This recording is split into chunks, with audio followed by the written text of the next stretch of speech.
any position. Okay, so first of all, on behalf of everyone, LENC, thank you for joining us. So before we start our lunch, we are very excited to want to share with you the result of a survey that we just did like 1 month ago, right, during the summer. So in 2016, 2 years ago, we engaged a survey partner to do an evaluation throughout the globe to understand how customers perceive digital transformation and also to assess their readiness of digital transformation. So that was 2016, and we interviewed 4,000 senior executives of organizations across the globe. When we did 2016, Malaysia wasn't part of the survey, so there's none of us in Malaysia. But it gave us a flavor where were we in the digital transformation status, right? So we call it the DTI, Digital Transformation Index.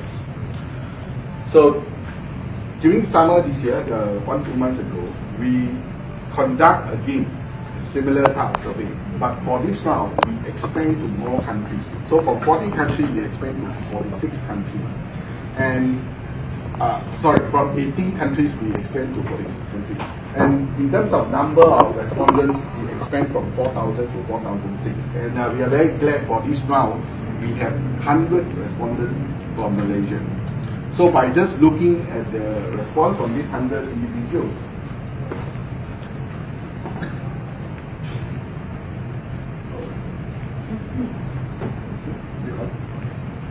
okay, there are 100 from Malaysia.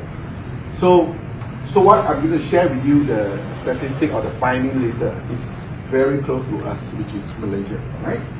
And the respondents are the directors or the CXO that we are talking to. Okay?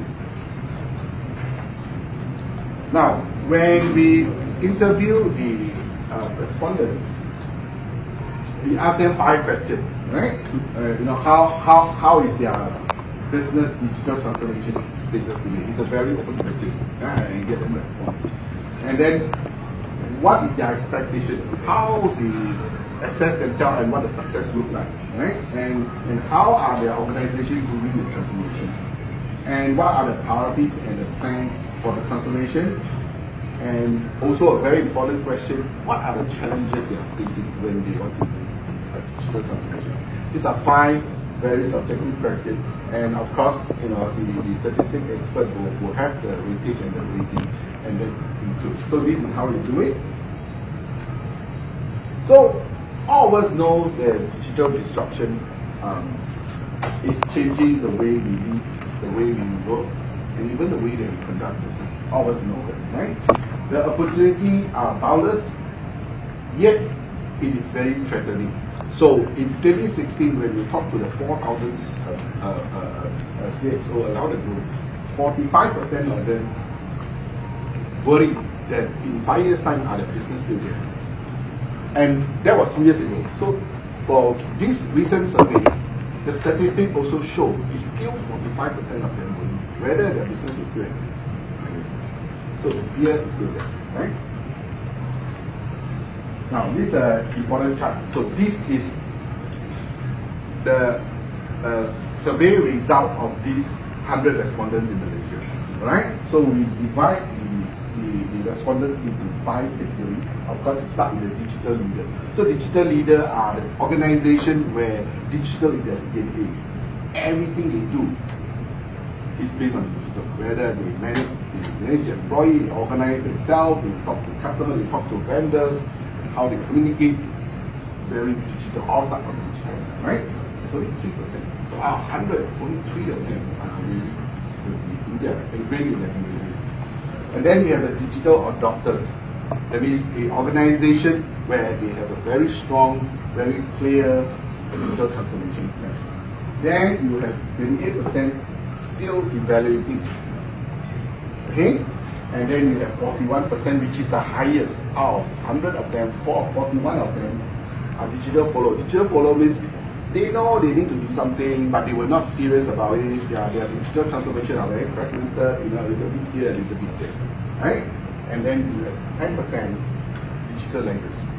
And all this information in your president, they don't know what they don't know yet, right? Those are the less than 10%. So if you a usual, typical, normal is a bell curve, right? But ours is not bell curve. We are very far behind. But having said that, is this good or bad?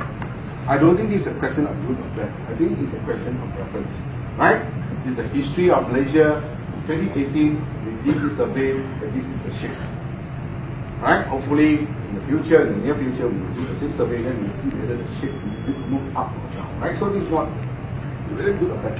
And also a very important figure is that we are doing this for 46 countries.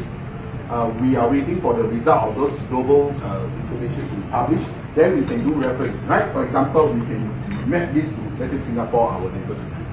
How's our shape versus Singapore? How's our shape versus Vietnam? How our shape versus China? Or how our shape versus the whole global country, right? So there is a reference. So once we have those results, we will share with you. But currently, in the mid of 2018, this is how our status is. Okay? Now, so from this analysis, we can have a few conclusions, right? And a lot of them are sharing with us that they are being held back by a lot of obstacles, challenges, and barriers, right? And these are some of the statistics. Only 21% have a clear plan, right? The other 79% do not know what to do yet, right? They worry, they're thinking, they've heard about it, but they do not have a clear plan, right? 85% of them think that, hey, digital transformation is not about the IT department. The digital transformation is not about the CEO. The digital transformation has to be widespread among the organization. Yeah? So that is a common feedback from these 100 respondents. 51% of them worry that whether they can meet customer demand. Right? Because their customers are transforming, and if they are not transforming, how are they cope with that? 48% fear that if they don't transform, their company will be left. Only 10% are confident to be a disruptor. It also means the other 90% are very worried to be disrupted. Right? And why 10%? Because the digital leaders and the digital adopters are 10%. So those who are digitally transformed are very confident to disrupt. Right? Versus those who have not done. Okay, so these are some of the barriers that the organization is facing. Now, we also concluded that there are many barriers, but these are the top 5 barriers that the respondents are telling us. Number 1, no budget. No budget to start an innovation program, no budget to modernize, no budget to transform. Right? Number 2, they are worried about data privacy and cybersecurity. Oh, you go online, that means hacker will come in, hence they are worried to go online. Right? Lack of right in-house skill. I think this one is a very important point. Right? I think we have skill set issues, shortage issues in Malaysia. Lack of senior support and sponsorship. Right? This one is very important because to me this will be the culture of the company. If the boss, if the owner, if the senior management are not pushing this, it's very difficult for the whole organization to change. Right? And bear in mind, right? Today, the youngest workforce, the generation Z, they are born digital. Right? But the owner, the senior owners may not be born digital. So that will become a challenge. So the boss must, like any old business, the bosses are always worried about financial. Right? Hey, how's our business this month? How our business this quarter? If we continue to do it this way, then the company is not transforming. Right? But if the leadership is saying that, hey, are we growing our business? And he will ask the second question, are we growing our business digitally? So he put another soft KPI. Right? If that push come down, then the whole company has a chance to do transform. Right? Go ahead, one second. The last point was, the immature digital culture, right? So culture has to start from the beginning. Okay, let's move.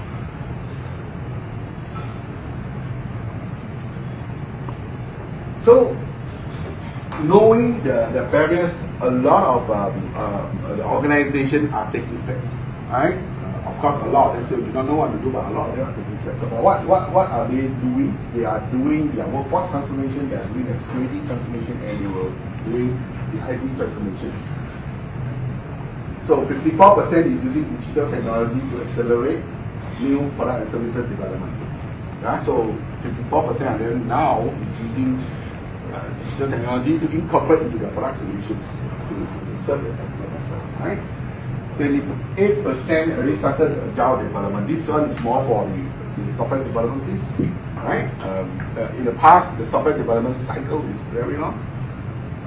And today you can't, because if your development is too long, you will miss the business opportunity. So you need to be very agile software development. 56% are building security and privacy in all devices. So, security is high in the agenda. We have seen so many organizations that business was critically impacted because of security issues. 56% are teaching staff how to code. How to code, it's not a wrong spelling. This is how to really do computer coding to address workforce skill gap, right? Because you cannot get skill from outside, so you have to train your employees to be able to upgrade to the latest programming skill. Now, 47% sharing knowledge across functions. Now, this is a very important point. We are seeing a lot of organizations are making the IT guy to think like a business person. And they are making the business guy to think like IT. So this is what it means, right? 47% are pushing this. Okay, so we also concluded these are the top investment, and this is Malaysia scenario, right? So 56% of them are investing in cybersecurity, which is the highest. The second one is IoT, about 50%, multi-cloud environment and artificial intelligence, right? Number 4. The rest I think it can be on. So this is a different country or different territory or different environment, you may see different statistics, but this is the Malaysian statistics, right? So what do we, from all this data, you can slice and dice and